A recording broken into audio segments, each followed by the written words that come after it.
बिस्मिल्लाहिर्रहमानिर्रहीम। इन औलियाउहु इल्लल मुत्तकून, सदक़ल्लाहु मौलानल अज़ीम। बारगाह रिसालत मुआब सल्लल्लाहु तआला अलैहि वसल्लम में एक बार दुरूद पाक का हदिया पेश करें। अल्लाहुम्मा सल्लि अला सय्यिदिना व मौलाना मुहम्मदिन मअदनिल जूदि वल करम व आलिहि व अस्हाबिहिल किराम व इब्निहिल करीम व बारिक व सल्लिम सलातन दाइमतन सरमदन अबदा। बरकत के लिए मैं अर्ज करता हूँ, गौसे आजम बमने बेसरो सामा मददे, क़िबले दी मददे काबे ईमा मददे। वाह क्या मर्तबा ए गौस है बाला तेरा, ऊंचे ऊंचों के सरों से है कदम आला तेरा। सर भला क्या कोई जाने के है कैसा तेरा, औलिया मलते हैं आंखें वो है तलवा तेरा। क्या दबे जिस पे हिमायत का हो पंजा तेरा, शेर को खतरे में लाता नहीं कुत्ता तेरा। अजीजा ने गिरामी वक़ार, आज की ये मजलिस पाक सुल्तानुल औलिया कंदीले समदानी महबूब रब्बानी सैयदना शेख अब्दुल कादिर जीलानी क़द्दसल्लाहु सिर्रहु शरीफ की बारगाह में खिराज अकीदत के लिए मुनाक़िद की गई है।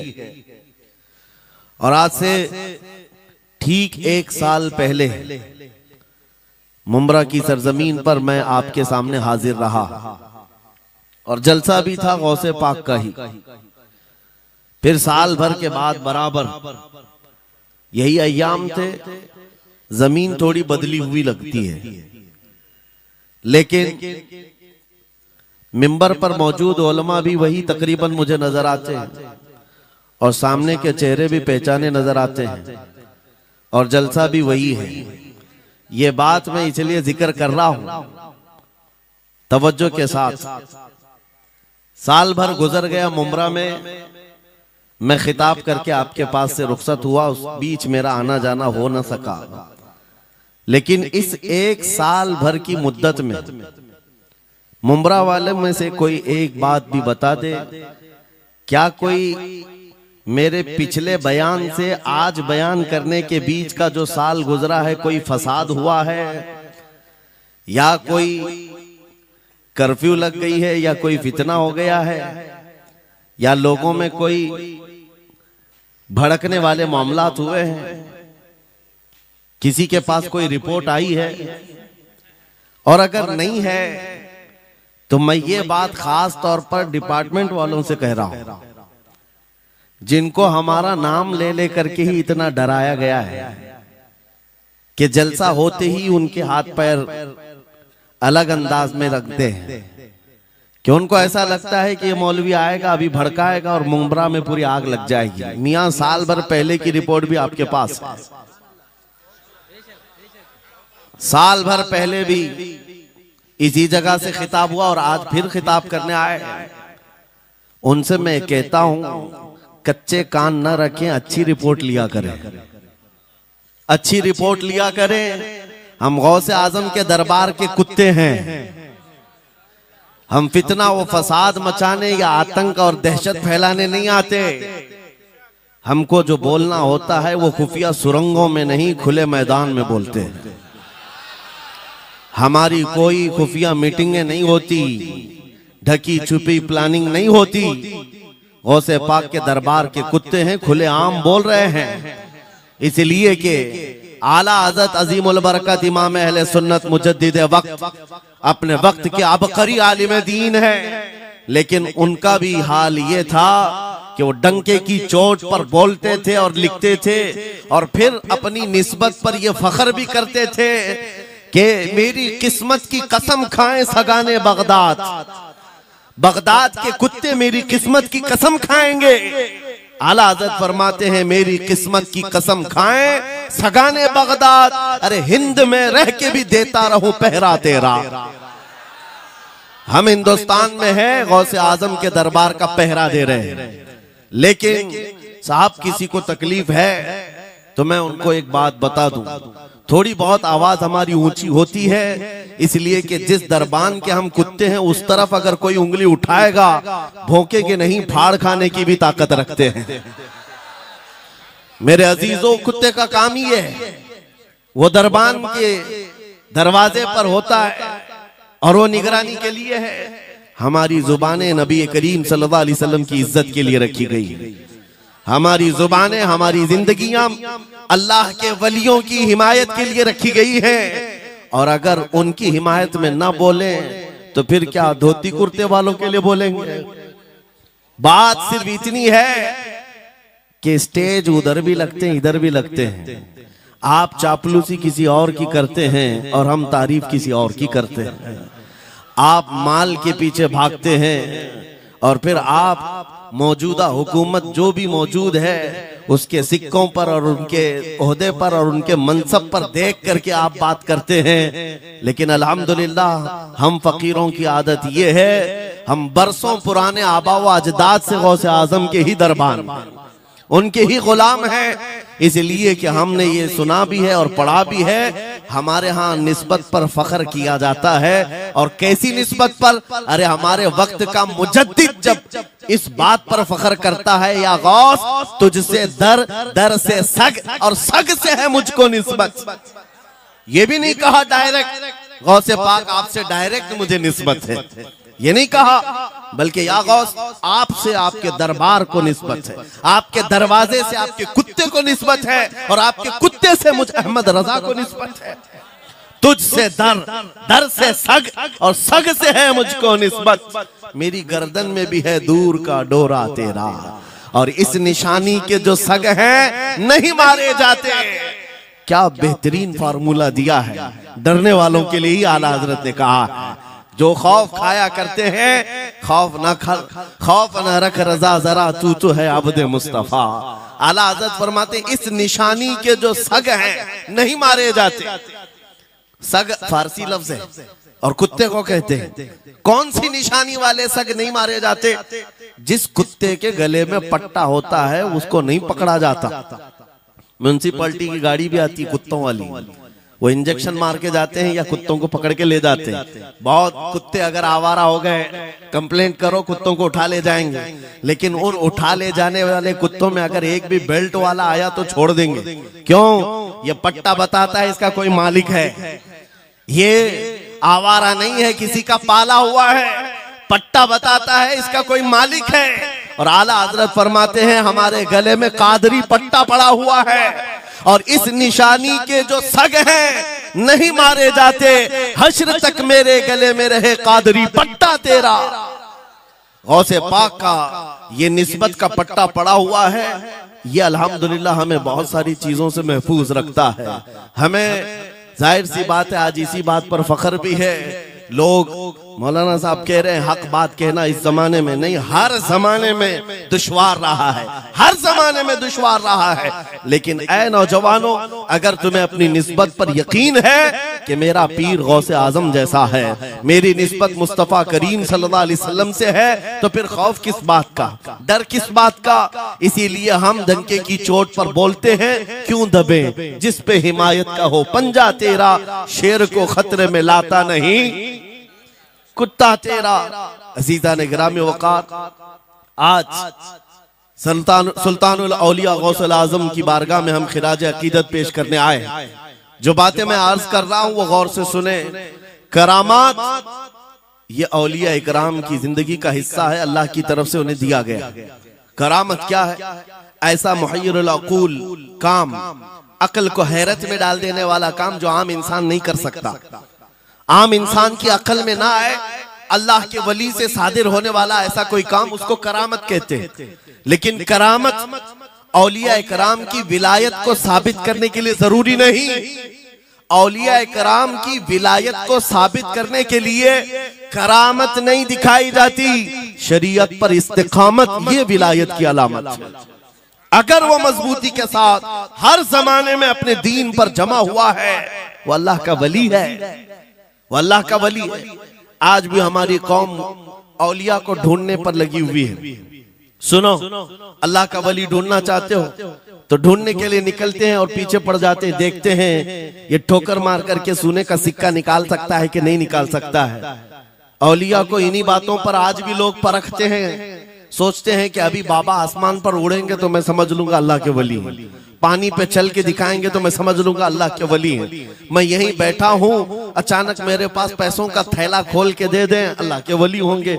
यानी तुम एक जगह बैठे रहो, हलवा खिलाने वाले बाबा जिसको तुम समझोगे अल्लाह का वली है। मेरे अजीजों, ये जो चीजें तुम समझ बैठे हो अल्लाह के वली के लिए, ये जरूरी नहीं, बल्कि ये देखो कि वो नबी पाक की शरीयत पर कितना कायम है, मेरे नबी के रास्ते पर कितनी मजबूती से जमा हुआ है।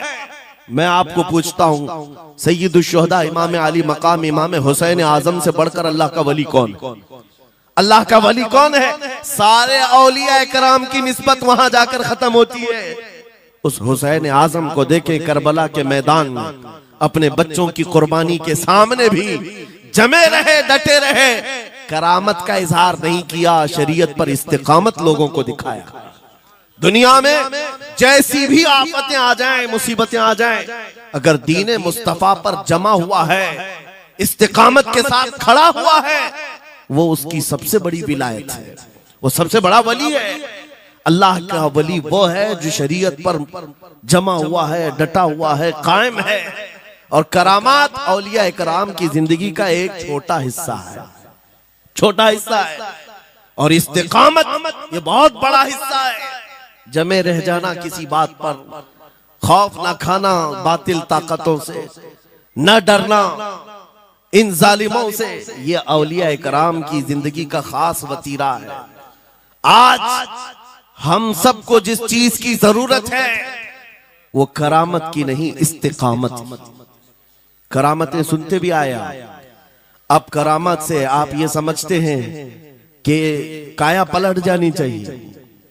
लोग आज मजाक भी करते हैं, कुछ वो मॉडर्न ख्याल के डॉक्टरों और प्रोफेसरों के लेक्चर सुन करके पागल जो हो चुके सोशल मीडिया पर, वो भौंकते हैं करामात औलिया पर। क्या अब करामात क्यों नहीं दिखाते अल्लाह के औलिया? ये जो हालात बदले हुए हैं, इन हालात में इनकी करामतों से जमीन क्यों नहीं पलट जाती, जालिमों के मुंह में कीड़े क्यों नहीं पड़ जाते? मेरे अजीजों, पूरी दुनिया करामात से नहीं चलाई जाती, वल्लाह मुसब्बिबुल अस्बाब, असबाब पर रखा है। एक मशहूर जमाना बुजुर्ग हजरत मोहम्मद जाम रहमतुल्लाह अलैह बगदाद के हलाकू के जमाने के थे, हलाकू बादशाह जिसने बस्तियों की बस्तियां वीरान कर डाली और इतने कत्ल कर दिया था, जहां से गुजरता था इंसानों की खोपड़ियां। उसका जब बगदाद पर हमला करने का इरादा हुआ तो बगदाद से कई मील दूर उसका लश्कर लेकर वो पड़ाव किया और अपने 2 सिपाहियों को बगदाद का मुआयना करने के लिए भेजा। और उसकी दहशत तारी थी सब शहरों में, हलाकू अगर आ गया तो हिलाक हो जाएंगे, इसके फौजी सबको बर्बाद कर डालेंगे। हलाकू का नाम सुनते ही लोगों में दहशत तारी होती थी। तो 2 सिपाही 2 फौजी हलाकू के बगदाद मुआयना करने के लिए आए तो लोगों में खलबली मच गई, अब जाएं तो कहां जाएं? तो हजरत मोहम्मद जाम रहमतुल्लाह अलैह एक बुजुर्ग थे, उनके पास लोग दौड़ते हुए आए और वो वजू फरमा रहे थे, उनके हाथ में पानी का कटोरा था और आकर के लोग रोने लगे, हुजूर हलाकू आ गया, बगदाद तबाह कर डालेगा, बगदाद को बर्बाद कर देगा, आप बचा ले, अल्लाह के वली हैं, आप दुआ करें। उन्होंने अपनी कटोरी पलट दी और कहा जाओ, अल्लाह हिफाजत करेगा। रिवायत में मिलता है कि वो 2 सिपाही ढूंढते ढूंढते रह गए, उनको बगदाद नजर ही नहीं आया। कोई बगदाद का न घर दिखा, न महल, न रास्ता, कुछ नहीं। वापस वो अपने बादशाह के पास जाकर कहते हैं, हम तो बहुत ढूंढ करके आए, बगदाद मिला ही नहीं। हलाकू ने उन दोनों सिपाहियों को कत्ल कर दिया। कहा कि तुम झूठ बोलते हो, मुझे बगदाद की रोशनी यहां से दिखती है और तुम्हें कैसे नजर नहीं आया? या तो तुम निकम्मे हो या तो फिर मेरे साथ धोखा कर रहे हो। कत्ल कर दिया। दूसरे दिन अपने खास 2 वजीरों को भेजा कि जाओ बगदाद का मुआयना करके आओ, गलियां, वहां की सड़कें और वहां के महल्लात, वहां की इमारतें देख आओ। ये 2 वजीर गए और ढूंढते रहे। जैसे ही वो बगदाद में इंटर हुए, आज फिर लोग हलाकू के इन वजीरों को देखकर दौड़े दौड़े भागते हुए इस अल्लाह के वली के पास आया, हज़रत मोहम्मद जाम। आज फिर रोने लगे, कहा हमारी बीवियां बेवा हो जाएंगी, हमारे बच्चे यतीम हो जाएंगे, सब मारे जाएंगे, आप बचा लें। आज फिर से उन्होंने खटोरी पलट दी, कहा जाओ अल्लाह हिफाजत फरमाएगा। अल्लाह वालों का ये तसर्रुफ है, ये करामात है। वो चाहे तो पूरे लोगों को पोशीदा कर दे जालिमों की नजर से। दूसरे दिन वो वजीर भी ढूंढते रह गए, उनको भी बगदाद नजर नहीं आया। वापस गए, बादशाह के वो बड़े मोतमद लोग थे, कहा कि हम भी गए लेकिन हमको बगदाद नजर नहीं आई। हलाकू को बड़ा ताज्जुब हुआ, ऐसा कैसे हो सकता है, लोकेशन बिल्कुल सही है, हम सामने चंद मील के फासले पर है और इनको बगदाद नजर क्यों नहीं आता। तीसरे दिन उसने कहा कि अब किसी मुआयने की जरूरत नहीं, कोई जायजा लेने की जरूरत नहीं, हम डायरेक्ट जाते हैं, फौज को तैयार करो। पूरी फौज को लेकर के जब तैयार होकर वो बगदाद के सरहद पर आकर खड़ा हो गया, उसके जंग का बिगल बजा और तबाही के आवाजें आने लगी, तो आज लोग फिर दौड़ते हुए हजरत मोहम्मद जाम के पास आए और उनसे रो रो कर गिड़गिड़ाने लगे, कहा आज तो आफत आ गई, बड़ी बला आ गई। तवज्जो से सुनना मेरे अजीजों, आज आप अगर ना बचाएं तो सब तबाह हो जाएंगे, बर्बाद हो जाएंगे।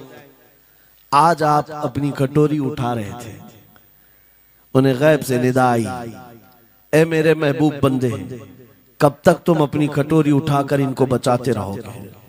इनको मोहलत दी गई थी अपने अमाल दुरुस्त करने की, ना इन्होंने तौबा किया ना अपने अमाल दुरुस्त किए, इनको इनके हाल पर छोड़ दो। अल्लाह के वलियों को हुक्म होता है अल्लाह का, अब इन्हें न बचाया जाए तो जाहिर सी बात है वो हुक्म इलाही के पाबंद है। उन्होंने वो कटोरी छोड़ दी। फिर हलाकू दाखिल हुआ बगदाद में और ऐसी तबाही मचाई थी कि पूरे बगदाद की सड़कों में सिर्फ खून ही खून था, तबाह बर्बाद कर दिया, ईंट से ईंट बजा डाली। इस वाक़े को मैंने पढ़ा, उसके बाद ये महसूस हुआ अल्लाह के औलिया कराम मदद जरूर करते हैं, लेकिन एक वक्त तक, जब वो वक्त आ जाए अल्लाह की तरफ से मना हो जाए कि ये कौम बड़ी सरकश है, अब इनकी मदद ना की जाए, तो फिर ये हाथ उठा लिया करते हैं और इनको हालात पर छोड़ दिया जाता है। अजीज़ान गिरामी वक़ार, औलिया कामिलीन की करामतों पर भौंकने वालों से भी मैं यही कहूंगा, वो चाहे तो पल भर में हालात हमारे बदल दें, चाहे तो जमीन को उलट पलट दें, लेकिन वो अल्लाह के हुक्म के पाबंद होते हैं। और लोगों के लिए ये बात है, नसीहत है कि जब ऐसे हालात आ जाएं, आप इधर उधर भागने की बजाय पहले अपने दिल की तरफ देखें, कहीं मेरे गुनाहों से दिल के धब्बे बढ़ तो नहीं गए, मेरा दिल सियाह तो नहीं हो गया। सच बताओ मेरे अजीजों, इतने सख्त हालात के बाद कितने लोगों को ऐसी तौफीक हुई कि रात का अंधेरा छा गया हो और तौबा करने का जज्बा बढ़ गया हो, रात के वक्त बैठ करके रोने लग गया हो। फिलिस्तीन के गज्जा के उन मुसलमानों की हालत सार को देखकर रूह अगर तड़पती है और तुम अपने अमाल की सेहत और दुरुस्तगी के लिए तौबा कर ले जाते हो, ये बहुत बड़ी नेमत है अल्लाह की। फिर तुम्हें किसी करामत के ज़ुहूर की जरूरत नहीं, तुम्हारा बदलना ही दुनिया के हालात को बदल देगा, सब बदल जाएगा। लेकिन अगर उन्हीं हालात पर बाकी रहे तो फिर करामत से भी तुम नहीं बदलोगे और ना हालात बदलेंगे, कोई चीज नहीं बदलेगी। इन्नल्लाह ला युगय्यिरु मा बिकौमिन हत्ता युगय्यिरु मा बिअनफुसिहिम। कुरान में मेरा मौला फरमाता है, बेशक अल्लाह ताला उस वक्त तक किसी कौम की हालत नहीं बदलता जब तक उस कौम को खुद अपनी हालत बदलने का ख्याल ना हो। हम अपनी जानिब से शुरुआत करें और फिर हालात खुद बदल जाएंगे, हालात खुद बदल जाएंगे। सरकार सैयदना गौस आजम अब्दुल कादिर जीलानी रदी अल्लाह तआला अन्हु जिस हाल में बगदाद तशरीफ लाए थे, उस जमाने को याद करें, उस जमाने को याद करें। वो ऐसा जमाना था कि उस वक्त हक बोलना एक जुर्म हो गया था। शिया नवाज खलीफा मौजूद थे, हजरत अबू बकर हजरत उमर का नाम लेने पर भी मस्जिद के दरवाजे पर कोड़े मारे जाते थे। ये वो हालात थे, उलमा की जुबानें गंग थी, बोल नहीं पाते थे, खुतबा क्या देना है वो बिल्कुल स्क्रिप्टेड, जो खलीफा वक्त चाहे बस उतना ही। आज जैसे सऊदियों के यहाँ ये रिवाज है, बादशाह की हिमायत में और बादशाह जैसा चाहे वैसी मस्जिद का मौलवी भी बोलता रहे। शरीयत क्या कह रही है, मेरे मुस्तफा करीम सल्लल्लाहु ताला अलैहि वसल्लम की तालीमात क्या कह रही है, इससे क्या सरोकार। बस उतनी बातें करो जितनी उनके बादशाह की हिमायत की। ये दौर गौसे आजम के जमाने का भी था। उस वक्त हक बोलना एक बहुत बड़ा जुर्म था, उलमा को कोड़े मारे जाते थे। आपको पता है उसी बगदाद में सिर्फ एक हक बात का ऐलान करने की वजह से इमाम अहमद बिन हंबल को 300 कोड़े मारे गए थे। उनकी पीठ झुक गई थी, उनकी रीढ़ की हड्डी टेढ़ी हो गई थी। कोड़ा किसको कहते हैं, कोई रस्सी को नहीं, चमड़े का वो बेल्ट जिससे वो मारते थे तो जिस्म की चमड़ी लग करके आ जाती थी। 100 कोड़े में तो आदमी मर जाता था, कोई बच गया। 300 कोड़े खाए उस इमाम की बात कर रहा हूं जिसको मेरे नबी की 5 लाख हदीसें याद थी। वो इमाम अहमद बिन हंबल इतने बड़े इमामुल हदीस कोड़े खाते थे तो किस बात पर, सिर्फ हक बात का ऐलान बरसरे पैकार करते थे, सबके सामने करते थे। उन्होंने कोई बादशाह की रू रियायत नहीं की। उन्होंने ये नहीं देखा कि ये क्या चाहते हैं, बल्कि हमेशा ये देखा कि मेरे नबी की शरीयत क्या चाहती है। मेरे अजीजों, यही बड़ी करामत है। गौसे आजम की बड़ी करामतों में से करामत ये है, उस जमाने में आप बगदाद तशरीफ लाए जब हालात ऐसे थे कि हक बोलना दुश्वार था, और आप जब मस्जिद के मिंबर पर खड़े होकर ऐलान करने लग गए, हैबत ऐसी तारी थी कि कोई आपको रोक ना सका, और आपकी ये हक्कानियत की तबलीग फैलती गई। शुरू में 10 लोग, फिर 20 लोग, फिर 100-200, फिर 1000-2000। गौसे आजम ने चंद महीनों में जो खुतबात दिए, आपके खुतबात का आलम यह था कि फिर 70,000 का मजमा बराबर सुनने के लिए आया करता। और गौसे आजम का ये खुतबा एक नहीं, हजारों खुतबात हैं। जब जब आप खुतबा देते थे, एक बात याद रखें, जुबान अगर पाक हो और अल्लाह की नबी पाक की शरीयत ताहिरा बोलती हो, उस जुबान में भला का असर होता है, अल्लाह करीम की तरफ से असर डाला जाता है। हक बात अगर बुलंद आवाज से कहो, ये मत देखो कि मैं कौन हूं, ये देखो कि कलाम किसका है। अल्लाह करीम लोगों के दिलों पर बात डालता है।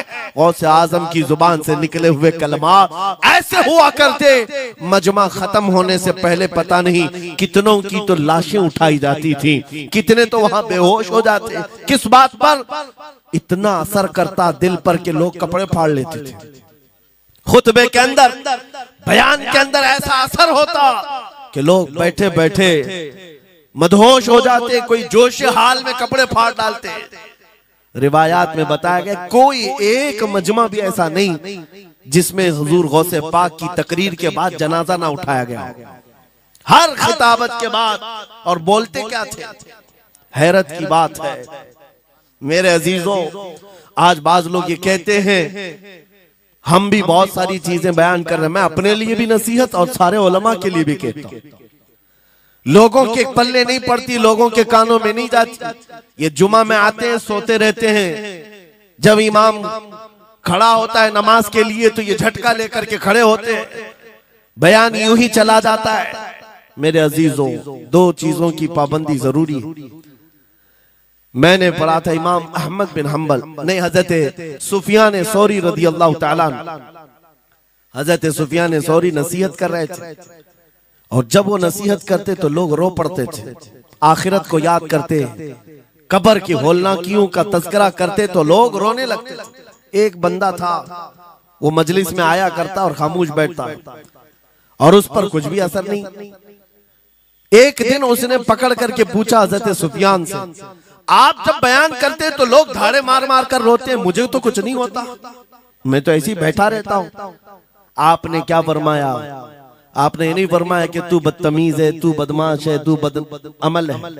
फरमाया 2 में से एक खराबी हो सकती है, या मेरा दिल खराब होगा या तेरा दिल खराब होगा, इसलिए कि मैं बात रसूलुल्लाह की कर रहा हूं। इसमें असर तो होगा ही, दो में से कोई एक खराब होगा। ये नहीं फरमाया कि तू ही खराब। यहां पर हमारे लिए नसीहत है, बोलने वाली जुबान पाक हो और लुकमा हलाल का जाता हो, अल्लाह असर जरूर पैदा फरमाता है। सरकार गौसे पाक रदी अल्लाह ताला अन्हु मिंबर पर खड़े होकर बयान कर रहे हैं। क्या बयान कर रहे हैं सुने। एक दिन आप हजरत अब्दुल जब्बार को बैठाए अपने बेटे को, वो बयान करते रहे, उसके बाद उतर कर क्या कहा, अब्बा जान आप जो बयान करते हैं उसमें जो रिक्कत तारी होती है वो मेरे बयान में नहीं होती, आप बयान करें। गौसे पाक मिंबर पर खड़े हो गए और सुनो, 70,000 का मजमा है। गौसे पाक की तकरीर क्या है, डायरेक्ट शुरू फरमाते गौसे पाक, ऐ लोगों मेरे घर में आज एक बड़ा हादसा हो गया। अपने घर का वाकया बयान कर रहे, मेरे घर में आज एक अजीब हादसा हो गया। अब्दुल जब्बार की माँ यानी अपनी बीवी के बारे में कह रहे हैं, उनके बेटे हजरत अब्दुल जब्बार कहते हैं, अब्दुल जब्बार की माँ मेरे लिए दही मट्टी की हांडी में जमा कर रखी हुई थी, एक छीके से लटकाई हुई। गर्मियों के दिन थे, आज मेरी भी ख्वाहिश थी दही खाने की। मैं घर पहुंचा दोपहर के वक्त, दही की हांडी मेरी बीवी ने उठा करके दस्तरखान पर रखा था। मेरे पहुंचने से पहले ही एक बिल्ला आया घर में और पांव से झपटा मारा, वो दही का मटका गिर गया, टूट गया और दही पूरा जमीन पर बह गया।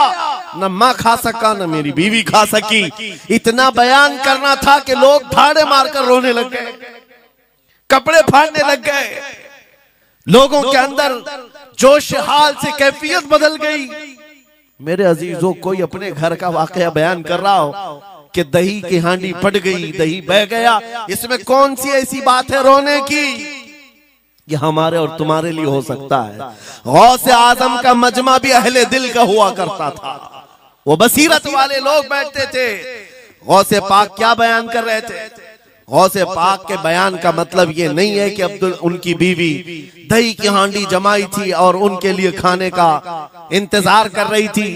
गौसे आजम अपने वाकये से दुनिया की हालत बता रहे थे, ऐ लोगों, जिस तरह मेरे घर में आज मेरे खाने से पहले दही का मटका टूट गया और दही बह गया, सबकी हालतें तकरीबन ऐसी होती हैं। इंसान अपने लिए इतना कमाता है, माल जमा करता रहता है और जब उसके खाने का वक्त आता है मलकुल मौत पंजा मारकर रूह निकाल लेता है और सारा माल उसका धरा का धरा रह जाता है, ना वो चख पाता है ना खा पाता है। गौसे पाक रज़ी अल्लाह ताला अन्हु ये दुनिया की हालात बता रहे थे और मेरे अजीजों, आज भी वही हालात हैं हमारे, आज भी वही हालात हैं। हमने कमाने के लिए अपनी सेहत गंवा दी, रात नहीं देखा, दिन नहीं देखा, दौड़ते रहे माल हासिल करने के लिए, इतना जमा कर लूं, इतना जमा कर लूं, इतना जमा कर लिया, जब तक तो सेहत बिगड़ गई, शुगर भी आ गई, बीपी भी आ गई और ऐसी बीमारियां लग गई कि अब इनको ठीक करने के लिए जितना जमा किया था खर्चा करते रहो। शेख सादी रहमतुल्लाह अलैह फरमाते हैं, ये दो कामों में तो इंसान की पूरी जिंदगी खत्म होती है। पहले कमाने के लिए सेहत गंवाता है और फिर सेहत बचाने के लिए माल गंवाता है। ये दो चीजों में गौसे पाक रज़ी अल्लाह ताला अन्हु की नसीहत यही थी कि इतना जमा कर ले जाते हो, इतना जमा करते हो कि फिर जब खाने का वक्त आता है तो मियाँ ऐसे हालात होते हैं कि नमक भी नहीं खा पाते, शक्कर भी नहीं खा पाते। दूसरी बातें तो छोड़ो, शुगर वाले शक्कर नहीं चख पाते, बीपी वाले नमक नहीं चख पाते। अरे ये बड़ी छोटी चीजें हैं और माल देखो तो करोड़ों का है, अरबों का है, अरबों का माल पड़ा हुआ है, नमक नहीं चख पाते, शक्कर नहीं खा पाते। किसके लिए जमा किया था? और थोड़ी और बड़ी बीमारी हो गई तो पानी भी नहीं पी पाते, डायलिसिस चल रहा है, किडनी खराब है। कितने ऐसे लोग मिलते हैं आज, कितने ऐसे हैं जिन्होंने साफ मुझसे कहा कि डॉक्टर ने पूरा गिन करके कहा है कि पूरे दिन भर में जो है एक ढक्कन से पानी पीना, बोतल का जो ढक्कन होता है उस ढक्कन से बस बूंद बूंद चखते रहना, पानी ही ना पियो, इसलिए कि किडनी काम नहीं करती। ये दुनिया है मेरे अजीजों, हमने अपनी सेहत गंवा दी, पूरी की पूरी सेहत गंवा दी इसको हासिल करने के लिए। इसी को मेरे इमाम अहले सुन्नत फाजिल बरेलवी ने कहा था, शहद दिखाए जहर पिलाए, कातिल डायन शोहर कुछ, इस मुर्दार पे क्या ललचाए, दुनिया देखी भाली। लेकिन समझ में किसी को नहीं आता, उस वक्त समझ में आने लगता है जब जाने का वक्त होता है।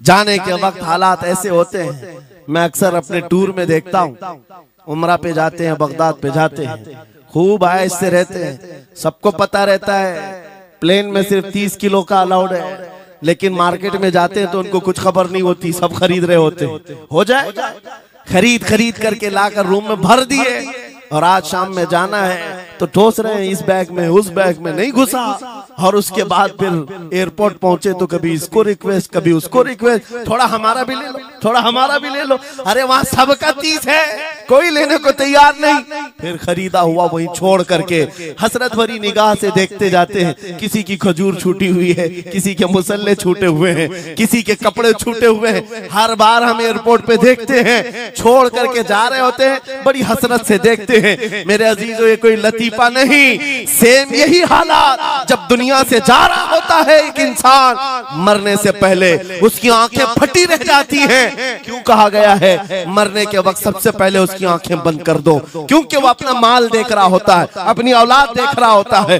अपना घर बार देख रहा होता है। मैंने इसको बनाया था, इस तरह से कमाया था, इस तरह से इसको पाला था, ये सब देखता रह जाता है। उनमें से किसी चीज को उठा भी नहीं पाता, ले नहीं जा सकता, यहाँ तक कि ऐसी हालत होती है खुद जा भी नहीं पाता, दूसरों के कंधों पर सवार होकर जाना पड़ता है। ये दुनिया की हकीकत। गौसे पाक की तालीमात अगर पढ़ते रह जाओ मेरे अजीजों, तसव्वुफ का एक ऐसा किला है। गौसे पाक की तालीमात काफी है तुम्हें तौबा करने के लिए, दुनिया में दिल लगाने के लिए और उससे दिल हटाने के लिए। गौसे पाक की तालीमात काफी है। आपने फरमाया था दुनिया में ऐसे रहो जैसे कश्ती समंदर में चलती है। कश्ती समंदर में चलती है यानी पूरे भरे हुए मौजों के पानी पर कश्ती चल रही है, लेकिन उसका कुछ बिगड़ता नहीं है। हाँ, अगर पानी कश्ती के अंदर आ गया तो फिर कश्ती के लिए खतरा है, डूब जाएगी। तुम दुनिया में ऐसी रहो कि तुम्हारे अंदर दुनिया ना आए, तुम दुनिया में हो, तुम्हारे अंदर दुनिया ना आ जाए। अगर तुम्हारे अंदर दुनिया घुस गई तो डूब जाओगे, फिर यहां से निकल नहीं पाते। मौलाना रोम इसी की मिलती जुलती बात कहते हैं मसनवी शरीफ में। जलालुद्दीन रूमी फरमाते हैं, एक चूंटी को देखा, शहद का एक कतरा जमीन पर गिरा हुआ है, शहद का कतरा चिपकने वाला होता है, यानी उसके अंदर गम होता है। चूंटी करीब से आई, एक चुस्की ली, शहद को चखा और जाने लगी। फिर आई, पेट कहाँ भरता है चूंटी का मीठे से। अरे शहद तो पानी में भी रखो ऊपर से आके गिरती है, और शहद खाना है उसको। और दूसरी तरफ से आई, फिर गई, पेट नहीं भरा, चारों तरफ से उस कतरे को चाट चाट के गई। मौलाना रोम फरमाते हैं, फिर चूंटी के दिल में ख्याल आया, मैंने हर तरफ से तो शहद को चक्कर देखा, टेस्ट एक ही है, बीच कतरे में कैसा टेस्ट होगा? कतरे के बीचों बीच शायद अलग टेस्ट होता है। तो चूंटी ये सोच करके कतरे के ऊपर चढ़ गई, जो शहद का कतरा था उसके ऊपर चढ़ गई। कहा ऊपर चढ़ करके मैं चुस्की लूंगी इसकी और चखूंगी। और जब चढ़ गई तो उसके सारे पैर हाथ उस पे चिपक गए। चूप्स तो लिया, शहद खा तो लिया, लेकिन वापस आने का कोई रास्ता ही नहीं था। सारे हाथ पैर उस शहद के गम में चिपक गए। चूंटी की उसी कतरे में मौत हो गई। मौलाना जलालुद्दीन रूमी फरमाते हैं, इंसान यही करता है, माल कभी इधर से कमाता है, कभी उधर से कमाता है, हर जगह से देखता है, सारे टेस्ट ले लेता है, बाद में बड़े बड़े लोगों को देखता है, अरे नेताजी तो बड़े बंगले में, वहां कैसा ऐश होता होगा, कोई उस रिजॉर्ट में है, वहां कैसी मस्तियां होती होंगी, वहां भी जाकर देख लूं। ये वहां भी यहाँ भी करते करते घुस जाता है और दुनिया में ऐसा मसरूफ होता है, उसकी मौत आ जाती है, तौबा की मोहलत नहीं मिल पाती, उसी दुनिया में फंस जाता है। मेरे अजीजों, गौसे आजम की तालीमात ये हैं, दुनिया में ऐसे रहो जैसे कश्ती समंदर में रहती है, तुम्हारे अंदर पानी ना आने पाए। अगर तुम्हारे अंदर आ गया तो डूब जाओगे। इन तालीमात पर अमल करते हुए आज हम हालात देख सकते हैं। जितनी चीजों ने हमें बिगाड़ा है आज, वो दुनिया की मोहब्बत है, वो दुनिया की मोहब्बत है। मेरे आका सल्लल्लाहु अलैहि वसल्लम का एक फरमान मैं सुनाता हूँ, अबू दाऊद शरीफ की हदीस है। वो आज के जमाने में अगर मैं आपके सामने बयान करूं तो ऐसा लगे हमारे लिए ही बयान हुआ है। रसूल करीम सल्लल्लाहु अलैहि वसल्लम फरमाते हैं, यूशकु अन तदाअ अलैकुमुल उमम कमा तदाअल अकिलतु इला कुसअतिहा। करीब एक जमाना तुम पर आएगा, तुम देखोगे कि सारी जमातें मेरी उम्मत पर टूट पड़ेंगी। ऐसे टूट पड़ेंगी जैसे भूखा बर्तन पे झपटता है। भूखा आदमी जैसे बर्तन पे झपटता है, ऐसे मेरी उम्मत पर सारी कौमें झपट पड़ेंगी। आज वही तो हालात है, आज वही हालात है। सबका टारगेट हम ही है, सबका निशान हम है।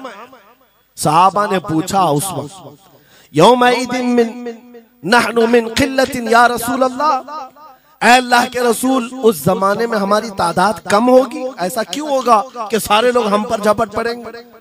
नबी पाक फरमाते हैं, वलाकिन्नकुम कसीरून, नहीं तुम तो बहुत ज्यादा होंगे उस वक्त, गुसाअन का गुसा इस्सैल, लेकिन तुम्हारी हालत समंदर के झाग की तरह होगी।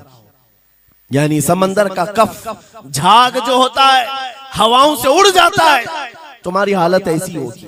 तादाद तो बहुत होगी, लेकिन छोटी छोटी चीजों से बिलबिला करके भागने वाले लोग, ये प्यूरिटी नहीं रह जाएगी। फिर सहाबा ने पूछा, या रसूल अल्लाह सल्लल्लाहु अलैहि वसल्लम, ये ऐसी चीज हमारे अंदर क्यों आएगी? मेरे आका फरमाते हैं, वजह दो ही होगी। दो चीजें जब तुम्हारे दिल के अंदर आ जाए तो अल्लाह ताला तुम्हारे दिलों से, तुम्हारे दिलों के ऊपर काफिरों का, दुश्मनों का रौब डाल देगा। तुम डरते डरते जीने लग जाओगे, खौफ के आलम में जीने लग जाओगे। वो दो चीजें क्या है? मेरे आका फरमाते हैं, हुब्बुद दुनिया व कराहियतुल मौत, दुनिया से बेइंतहा मोहब्बत करने लगोगे और मौत से भागने लगोगे। मौत से तुम्हें नफरत हो जाएगी, डरने लग जाओगे। ये दो चीजें जब तुम्हारे अंदर आ जाए, तुम्हारे दिलों पर काफिरों का रौब डाल दिया जाएगा, दुश्मनों का खौफ डाल दिया जाएगा। क्या ये दो चीजें आज हमारे अंदर आ गई? है नौजवान, दुनिया में ऐसे मस्त हो गए, हर एक को अपनी मसलहत है। मेरी दुकान कैसे चलेगी, मेरा बिजनेस कैसे चलेगा। मौलाना तो तकरीर करते हैं, ये बोलते हैं इनको कुछ हो गया, हमारे बच्चों का क्या होगा। ये सारी मसलहतों की बातें मैं सुन सुन करके पक गया हूं। बहुत सारे लोगों को तो ये लगता है इनके साथ मत बैठो, वरना कल को इन पकड़ के ले जाएंगे तो तुम्हारा भी नाम आ जाएगा। बहुत सारे स्टेज पर उलमा के हालात पर अभी तो चल रहा है। जिस दिन कोई टारगेट पर आए, इधर उधर बैठने से भी डरने लगे।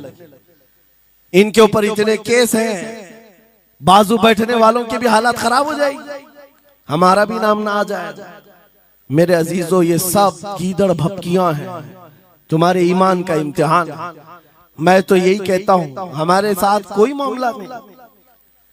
वही बात मैं कहता हूं जो अकबर इलाहाबादी ने कहा था, रकीबों ने रिपोर्ट लिखवाई है जा जा के थाने में कि अकबर नाम लेता है खुदा का इस जमाने में। यही रिपोर्ट लिखवाते हैं जा जा करके। हमारी भी जहां रिपोर्ट लिखी हुई होगी, बात यही होगी कि ये रसूलुल्लाह का नाम लेता है और उनके नाम पर लोगों को बात करता है, यही रिपोर्ट होगी। और इस बारे में हम कभी डरते नहीं। मैं आपको बताऊं, उत्तर प्रदेश में वहां के हालात तो पता है, बिल्डोजर की हुकूमत चलती है। लेकिन मेरे अजीजों, एक मौलाना साहब ने कहा, आपके साथ जलसे में बैठकर मैं लब्बैक लब्बैक के नारे लगा रहा था, दूसरे दिन मुझे थाने बुला लिया और फिर मुझे बहुत ज्यादा मामलात हो गए। कहा कि मौलाना तुम ही नारे लगा रहे थे।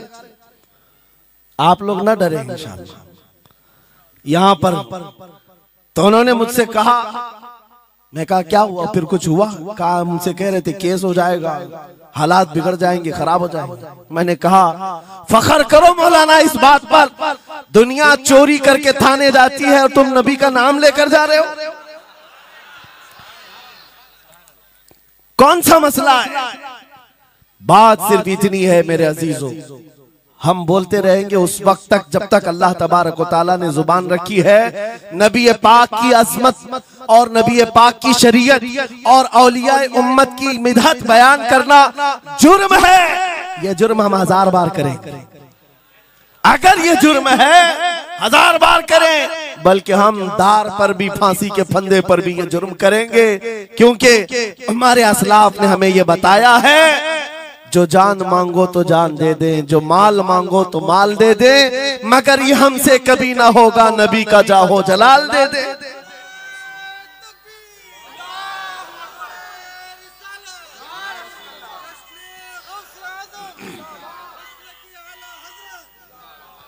खामखा बेचारे हमारे रिश्तेदारों को डरा करके रखे लोग, पुलिस वाले हजरात को कुछ लोग रिपोर्ट लिखवा कर डरा करके रखे हुए।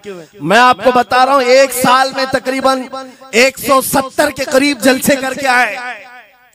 किसी एक जगह की भी रिपोर्ट निकाल करके बताओ कि हमने कहीं फसाद करवाया, हमने कहीं पर लोगों में माहौल बिगाड़ा हो, या पब्लिक भड़क करके एक दूसरे के जंग करने पर आई हो, कहीं नहीं।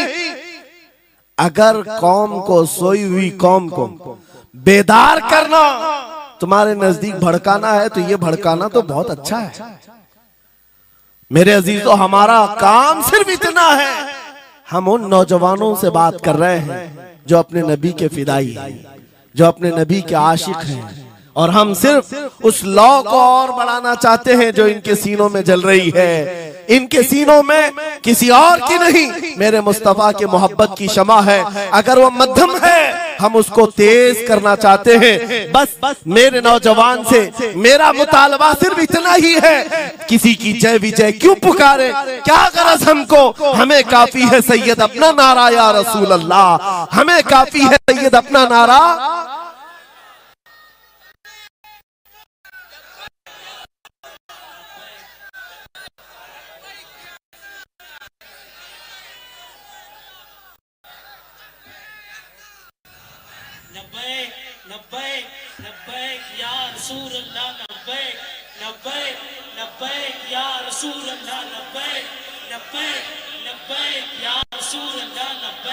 तवज्जो, मुझे बताओ, मैं तो दूसरे वाकयात बयान कर रहा हूं, यहाँ आपके करंट सिचुएशन, यहाँ लोग बैठे हुए भी हैं, रिपोर्टर भी होंगे और हजरात को देख रहे होंगे। मुझे मैंने अभी बयान में कौन सा भड़काया, ये जो कह रहे हैं अपने नबी को पुकार रहे हैं। मेरे अजीजों, तुम्हारे इन नारों से असल बात ये है, दुनिया को ये लगने लगा है ये जिसके गुलाम है उसके पूरे होने लग गए, तो फिर अच्छे अच्छों की कुर्सियां हिलने लग सकती हैं। इसलिए कि इस कौम की तारीख सबको पता है, ये वो कौम है टल न सकते थे जंग में, अगर अड़ जाते थे पांव शेरों के भी मैदान से उखड़ जाते थे, हक से सरकश हुआ कोई तो बिगड़ जाते थे, अरे तेग क्या चीज हम तोप से भी लड़ जाते थे। यह हमारी तारीख है, दुनिया को पता है, दश्तो दश्त है, दरिया भी न छोड़े हमने, बहरे जुल्मात में दौड़ा दिए घोड़े हमने। इकबाल ने कहा है थमता न था किसी से सैले रवा हमारा, कुछ बात तो है कि मिटती नहीं हस्ती हमारी, सदियों रहा है दुश्मन दौरे ज़मा हमारा, बातिल से डरने वाले आसमां नहीं है हम, 100 बार कर चुका है तू इम्तिहान हमारा। इसी बात को लेकर के बोर के बिगाड़ करके पैदा किया जाता है। हालात खराब हो जाएंगे आपके बयान का, हालात खराब नहीं होंगे। ईमान अगर मजबूत हो जाता है तो हालात खराब कभी नहीं होते, हालात खराब नहीं होते। आज ऐ सुन्नी मुसलमानों, गौसे पाक रज़ी अल्लाह ताला अन्हु की निस्बत अगर कामिल है, ये बात सुन लो, वक्त खत्म होने को आ गया, मैं अपने वक्त पर समेट लूंगा। आप मिंबर पर खुतबा दे रहे हैं, उलमा भी तवज्जो करेंगे क्योंकि ये भी मिंबर पर खुतबा देने के लिए खड़े होते हैं और जुमा में मस्जिद पर माइक लेकर के बयान करते हैं आधा घंटा पौना घंटा। अब तो हालात ऐसी आएंगे इनके साथ। अब तक तो ट्रस्टियों की चिट्ठियां आती थी, सदर सेक्रेटरी बोलता था मौलाना ये नहीं बोलना वो नहीं बोलना। अभी इसके बाद और आगे से भी आएंगी और चिट्ठियां आएंगी कि मौलाना अभी आपको क्या बोलना है इस जुम्मा में। ये डरे भटके हुए लोग जो उलमा की गर्दनों पर राज करते हैं, उनसे भी मैं कहता हूं खोल दो, आजाद कर दो उन जुबानों को जो मेरे मुस्तफा की हैं, जो नबी पाक सल्लल्लाहु अलैहि वसल्लम की हैं। इनकी जुबानों पर ताले न लगाओ। या उलमा तुम्हारे दीन के मुहाफिज हैं, तुम्हारी नस्लों की शरीयत के मुहाफिज हैं। आज इनकी जुबानों को बंद करोगे, कल तुम्हारे बच्चे नबी का नाम लेने से घबराने लग जाएंगे, डरने लग जाएंगे। उलमा के गलों में और इनकी गर्दनों में रस्सियां न डालो। ये तो उन जालिम ट्रस्टियों से कहता हूं, बाकी उलमा से कहता हूं अगर हालात ऐसे आ गए ठोकर मार दो इनकी नौकरियों को। एक दरवाजा अगर ये बंद करते हैं, मेरा मौला 70 दरवाजे और खोलेगा।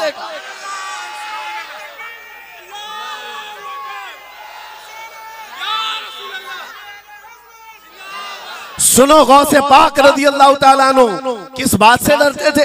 गौसे पाक का खुतबा बयान करने वाले मौलवी हजरात उलमा सुने, गौसे पाक किससे डरते थे। उनको डराने वाला कोई ट्रस्टी था, कोई हाकिम था, बल्कि हालात ऐसे थे।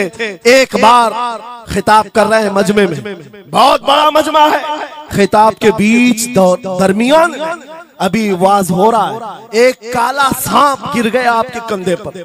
सांप गिर गया और गिरा ही नहीं, गिर करके फिर वो आपके गले के अंदर से दाखिल हो गया, आस्तीन में आया, आस्तीन में आया और फिर इधर आया। वो लौट लौट करता रहा। लोग जो मजमे में बैठे थे उन पर हैबत तारी थी, वहशत तारी थी। कोई जगह छोड़कर इधर उधर हो रहा है, लेकिन गौसे पाक का कदम डगमगाया नहीं, ना जिस्म के अंदर कोई हरकत हुई। आपका बयान कंटिन्यू जारी रहा, उसी तरह जारी रहा। वो सांप कभी आपके सामने आया, कभी इधर आया और घूम फिर करके वापस चला गया। बयान आपका मुकम्मल हुआ। लोग खड़े हुए पूछते रहे, या सुल्तान अल औलिया सय्यदी शेख अब्दुल कादिर जिलानी, आपके साथ ये जो माजरा हुआ, ये सांप इतना खतरनाक था, देख करके हैबत तारी थी और आप अपना बयान कंटिन्यू जारी रखे हुए थे, ये क्या माजरा है। गौसे पाक फरमाते हैं वो सांप तो मुझसे कह रहा था, ऐ अब्दुल कादिर तुझसे पहले 70 औलिया को भी मैंने ऐसे ही आजमाया है, 70 उलमा को मैंने ऐसे ही आजमाया है और आजमा कर चला गया। गौसे पाक क्या फरमाते सुनो, ऐ लोगों तुम मुझसे पूछ रहे उससे डरता था या नहीं डरता था, बात सिर्फ इतनी है, मैं उस कादिर का बंदा अब्दुल कादिर हूं, उस कादिर का बंदा अब्दुल कादिर हूं। मेरे उसकी कुदरत पर ऐसा यकीन है, अगर मौला ने मेरी मौत लिखी है तो ये काले सांप से क्या चूंटी से भी हो सकती है, और अगर मौत नहीं लिखी, इस तरह के 1000 सांप मेरे गले में आए, मेरी मौत नहीं आ सकती। मेरा उसकी कुदरत पर यकीन कामिल है, इसलिए मैं उसका बयान कंटिन्यू रखा, जारी रखा। आज मैं यही कहता हूं, ऐ सुन्नी मुसलमानों और इन उलमा से भी, अगर हमारी मौत लिखी है, छोटे से हादसे से भी हो सकती है, और अगर नहीं है तो वक्त का प्राइम मिनिस्टर भी तुम्हारी गर्दन पर पैर रखे, मौत नहीं आ सकती, क्योंकि कादिर मुतलक मेरा रब्बुल आलमीन है। वक्त का बादशाह भी तुम्हारी गर्दन पर तलवार रखे, नहीं आ सकती। आपको पता है चंगेज की तारीख, चंगेज एक जालिम बादशाह गुजरा, बहुत बड़ा जालिम, जिसके सर पर 50 लाख लोगों के कत्ल का इल्जाम है। 50 लाख इंसानों का कत्ल मामूली है। उस जमाने का चंगेज, और वो मुल्क के मुल्क फतह करते हुए निकला था। एक जमाना ऐसा था मेरे अजीज, घोड़े पर बैठा हुआ चंगेज कुछ लोगों को, मुसलमानों को गिरफ्तार करके मैदान में खड़ा किया है और जल्लाद को बुलाया कि एक साथ सबकी गर्दनें उड़ाने लग जाओ। वो कितने लोग थे? 3 सफों में खड़ा किए हुए थे लोगों को जिनका कत्ल होना था। लाइन से खड़े हुए हैं, सब अपनी अपनी बारी का इंतजार कर रहे। जल्लाद तलवार लेकर आया और जब पहली सफ वालों को कत्ल करने लगा, वो गर्दनें उड़ा रहा था।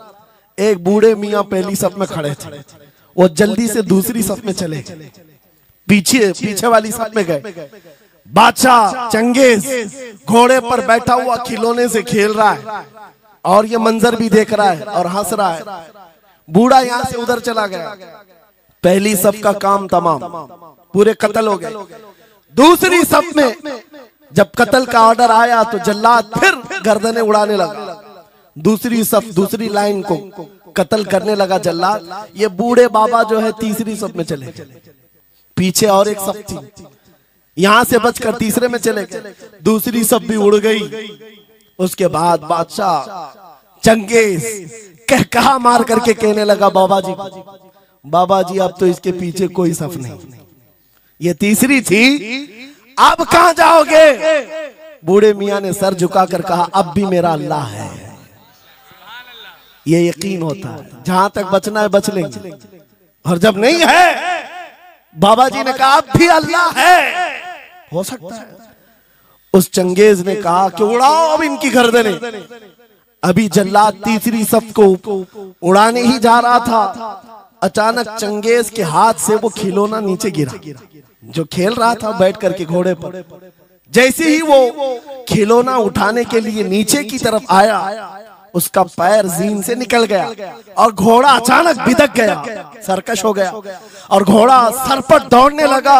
और ये एक पैर इसका जीन में फंसा हुआ है और सर नीचे जमीन पर है। अब घोड़ा दौड़ता गया, पता नहीं कितने पत्थरों से इस बादशाह का सर टकराता रहा। घोड़ा किसी के काबू में नहीं आ रहा। सारे सिपाही, सारे फौजी इस घोड़े को पकड़ने के लिए पीछे भाग रहे, लेकिन घोड़ा दौड़ता गया, इतना दौड़ा कि उस चंगेज का सर फट करके भेजा बाहर, मर गया। बहुत दूर जाकर के घोड़ा एक जगह रुका। बादशाह की मौत का ऐलान इतना बड़ा था, सारे सिपाही, सारे फौज बादशाह को लेने के लिए हाजिर आए। मियां पूरी सल्तनत तहबतह हो गई, हुकूमत बदल गई, सब खत्म हो गया। और जो कैदी थे वो आजाद होकर जाने लगे। वो बूढ़े मियां कहते हैं बाकी लोगों से, क्या मैं नहीं कहता था अल्लाह अब भी हमारे साथ है? मेरे अजीजों, एक बात याद रखो, हमारे लिए दुनिया द एंड नहीं कर सकती जब तक मेरा मौला ना चाहे, अल्लाह ना चाहे।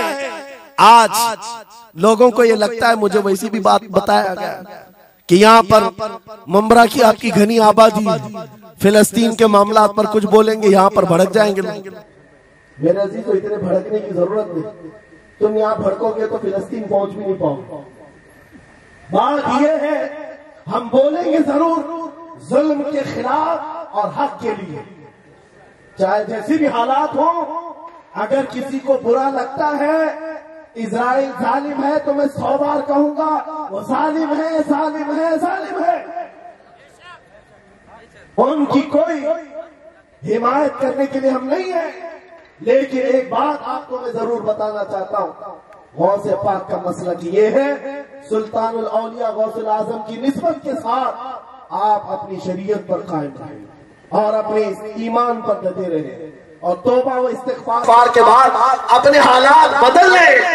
और उन गरीब मुसलमानों को देखकर जो कत्ल हो गए और उनके टुकड़े हो गए, ये मत समझना कि इस्लाम खत्म हो गया। हर जमाने में ये चीजें आती रहेंगी, लेकिन आज मैं ये ऐलान करके गुफ्तगू खत्म करता हूँ। इन हालात को देखकर इस बात का फिर से हम नारा तजदीद करके जाते हैं, कत्ले हुसैन असल में मर्गे यजीद है, इस्लाम जिंदा होता है हर करबला के बाद। लब्बैक या रसूल अल्लाह, लब्बैक या रसूल अल्लाह, लब्बैक या रसूल अल्लाह।